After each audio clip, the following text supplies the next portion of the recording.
मुख प्रसन्न चित चौगुन चाऊ, मिटा सोच जन राखे राऊ। श्री राम जी को राज तिलक की बात सुनकर कोई विषाद नहीं हुआ था, और सब भाइयों को छोड़कर बड़े कोई राज हो रहा ऐसा सोच रहे थे। वो तो इधर जाम के वन को जाने की बात श्री रामचंद्र जी माता जी कौशल्या के पास गए। उनका मुख प्रसन्न है और चित्त में चौगुना चाव उत्साह है। यह सोच मिट गया है कि राजा कहीं रख न ले, अब मुझे महाराज रोकेंगे तो नहीं। ये बात भी पूरी हो चुकी है कि अब नहीं रोका जाएगा। कौशल्या माता के पास पहुंचे। कैकेयी माता की तरफ से वो बिल्कुल कैकेयी माता ने निश्चिंत कर दिया कि नहीं रोक सकते। तो मिटा सोच जने राखे राव, सोच खत्म हो गया है कि अब राजा मुझे नहीं रखेंगे। बंधुओं, ये 51वां दोहा अयोध्या कांड का। नव गयंद रघुवीर मनु, राजु अलान समान, छूट जान बन गवन सुने, उर आनंद अधिकान। बंधु यहाँ पर कह रहे श्री रामचंद्र जी का मन नए पकड़े हुए हाथी के समान, और राज तिलक उस हाथी को बांधने की कांटेदार लोहे की बड़ी जो बेड़ी होती है, रस्सी साकर होती है, उसके समान है। राज अलान समान, नव गयंद, गयंद कहते हैं हाथी को, रघुवीर मन, राम जी का मन नए हाथी के बच्चे के समान है। और राज जो है ना, उस हाथी के बच्चे को बांधने के लिए बड़ी विचित्र साकर जो होती है लोहे की, उसके समान है। छूट जाने बन गवन सुने, बन जाना है यह सुनकर के अपने को बंधन से छूटा जानकर उनके हृदय में अति आनंद बढ़ गया। छूट जान बन गवन सुने, उर आनंद अधिकार। मस्त हो गए राम जी का, अब आनंद आएगा। वो तो राज तो एक बड़ी भारी कैद है, उन्हीं में जनता के बीच में फंसे रहना, ये करो वो करो फलाना करो ढिकना करो। अब वन में आनंद आएगा। संत महात्मा मुनीश्वर, नदी पहाड़ बंजन, हिरन मृग शेर बाघ, क्या क्या उत्तम प्रकार की जड़ी बूटियां फूल पुष्प क्या क्या होगा, जो राजमहल में कदापि नहीं हो सकता। अरे कभी बहुत गर्मी होगी तो कभी ठंडी होगी, तो कभी पहाड़ होंगे तो कभी नदी होगी, कैसा कैसा होगा। छूट जाने बन गवन सुने, उरानंद अधिकार। राम जी के मन में बड़े बड़े प्रकार के आनंद हो गए। बंधुओं पहुंच गए माता के पास। ये 51वां दोहा था अयोध्या कांड का। रघुकुल तिलक जोरी दो हाथा, मुदित मातु पद नायो माथा। दोनों हाथ जोड़ करके रघुकुल के तिलक श्रेष्ठ श्री राम जी ने प्रसन्न होकर के अपनी माता के चरण कमलों में अपने सिर को झुकाया। दीन आशीष लाई उरलीने, भूपन भूषण बसन निछावर कीने। बहुत प्रेम से आशीर्वाद दिया, अपने हृदय से लगा लिया माता कौशल्या ने। आभूषण वस्त्र और जो जो भी पिल रहा है उनको सब निछावर करती जा रही है। बार बार मुख चंबते माता, नैन नेह जल पुलकित गाता। बार बार माता उनके मस्तक को मुख को चूमती है। नैनों में बड़ा प्रेम का जल है और शरीर उनका बड़ा उत्साहित और पुलकित हो रहा है। उनको है कब तो थोड़ी देर में राज तिलक होने वाला है मेरे पुत्र का। कौशल्या इस भाव में है और राम जी इसलिए खुश है कि वन में जाकर के मजा आएगा, बड़ा आनंद। वहां घूमूंगा, यहाँ तो कैसे या राज में से निकल कहाँ पाते, किधर किधर जाऊंगा। उन्होंने पूरे आयोजन बनाए होंगे, जंगल में वहां जाऊंगा, सतपुड़ा में जाऊंगा, विंध्याचल में जाऊंगा, वहां जाऊंगा, क्या क्या। कितना बढ़िया बात है। नव गयंद रघुवीर मनु, राज अलान समान, छूट जान बन गवन सुने, और आनंद अधिकार। ये उस राम के लिए बात कही गई है बंधुओं।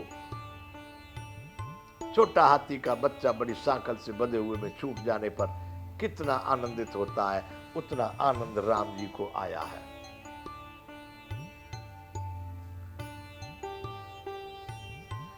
गोदरा की पुण्य हृदय लगाए, सर्वत प्रेम रस पयद सुहाए। माता ने श्री राम जी को अपनी गोद में बैठाकर हृदय से लगा लिया। सुंदर स्तन प्रेम रस से दूध के बहाने लगे, दूध बहाने लगे।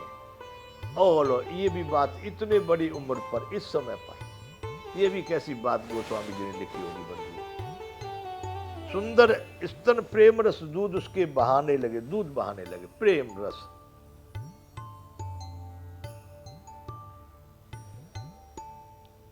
ये बात क्यों कही होगी, क्या दिमाग में उनके आया होगा। अपनी गोदी में बिठाकर फिर हृदय से लगा लिया।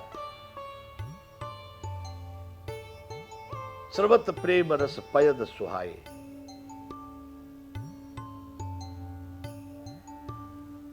प्रेम प्रमोद न कछु कहि जाई, रंक धनद पद बीज न पाई। उनका प्रेम और महान आनंद कुछ कहा नहीं जाता, मानो कंगाल ने कुबेर का पद पा लिया हो। रंक धनद पदवी जन पाई, मानो रंक ने कुबेर का पद पा लिया। ऐसे इतनी प्रसन्न है माता कौशल्या। सादर सुंदर बदन निहारी, बोली मधुर वचन महतारी।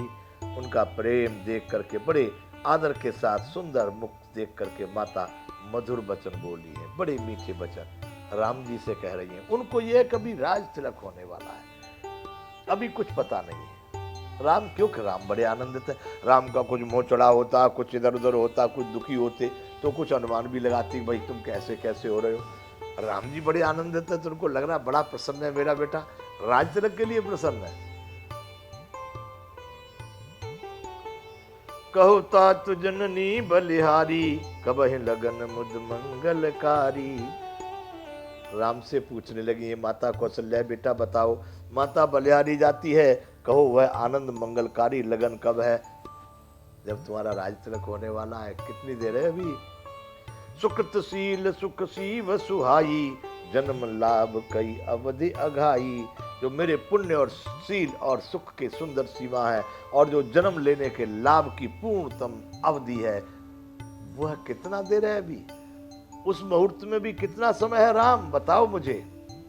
राम समझ रहे कि ये क्या हो रहा है, पागल हो जाएगी। माता कितनी प्रसन्न है, कितनी आनंदित है मेरे राज तिलक के लिए। बोले जा रही हैं माता कौशल्या, बामन मां दोहा बंधुओं, अयोध्या कांड का। जे चाहत नर नारी सब, अत्यारत एहि भांति। जिम चातक चातक त्रसित, वृष्टि शरद ऋतु स्वाति।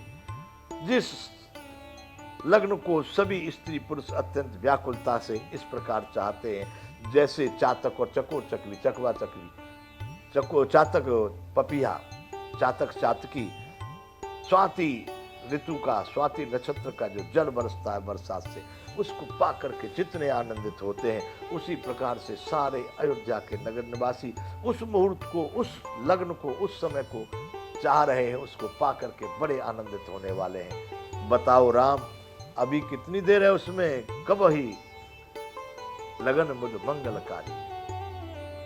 राम सोच रहे कि अब क्या कहूं इनको, ये है, ये प्रसन्न है, कितना कैसे कहूंगा। मैं कह दूं कि राज तिलक नहीं हो रहा, बन को जा रहा हूं, कैसा वज्र टूटेगा माता के हृदय पर। इतनी प्रसन्न है माता। सारे नगर निवासी, नगर वालों को मालूम पड़ गया, पर मां को पता नहीं अभी।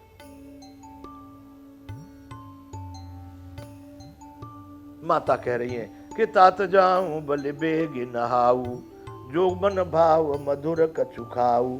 राम जी अब बलि जाऊं, मतलब फटाफट तुम करो, जल्दी देर मत लगाओ, जल्दी नहा लो, और जो कुछ अच्छा लगे मन को भाने वाला, मीठा कुछ भी, लड्डू पेड़ा जलेबी रबड़ी बालूशाही, जो खाना हो सो खा लो।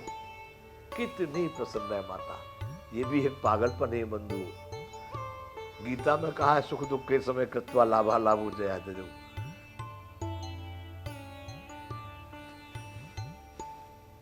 ततो युद्धा युद्ध स्व नैवं पापम वाप्स्यसि। तब पाप से बच पाएगा अर्जुन, जब सुख दुख लाभ हानि जय पराजय बराबर हो। यहाँ माता कौशल्या बड़े अपेक्षा में, बड़ी उस उत्साह में है कि अब